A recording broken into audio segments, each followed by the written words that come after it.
introduce myself. My name is Michael Keeney, and I am an angel. No matter. You know believing in angels. I know what it is. You know believing an Irish rail worker could be one. But you'd be misconceived in both areas. For I'm as Irish as the great stone in Blarney itself. Wouldn't you know it? I just come down from up there, not the other way around. Now why do you suppose I done it? We sitting up there all these many years, watching our story becoming a sorely misconceived story. Yeah, I know you all heard about Leland Stanford driving a golden spike at Promontory Point, Utah. You'd be misconceived. If it didn't happen that way, it must have happened some other way. And I'll tell you about it. But you have to go all the way back to my own time, in the 1860s. Think back that far, you can do it. So I'll tell you. In 1862, the great Abraham Lincoln signed into law the Pacific Railroad Act. Now it had that already upstart Central Pacific Railroad out in California. They had them authorized to build a rail from Sacramento eastward.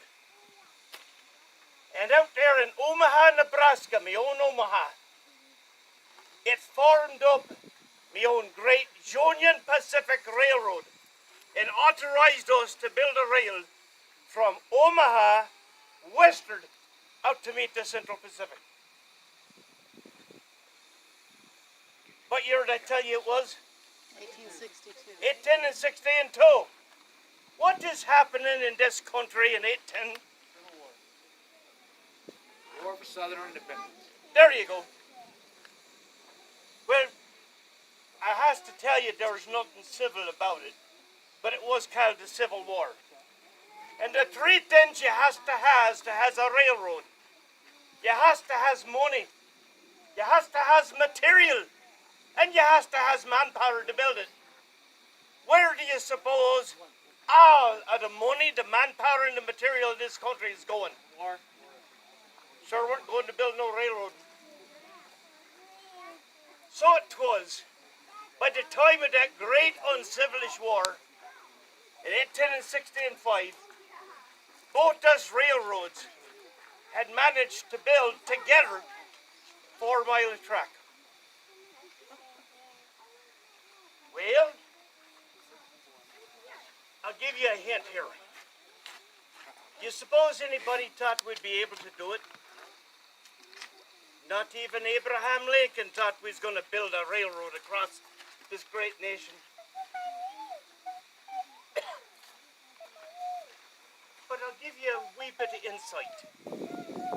You see, in 1862, the Confederate Army had sent a contingent of soldiers to the Arizona Territory and declared it to be a Confederate territory. Lincoln, instead of fighting the war, had to send a whole garrison of Union Army out to Arizona Territory. They drove out the Confederates, but you know what's about to happen in any of the other territories. So Abraham Lincoln signed the Pacific Railroad Act, not to build a railroad, but to tie the state of California to all the Western territories to the Union. So the Confederate no more could come out and take a territory. That was the reason. Now here we are in 1865. Suddenly,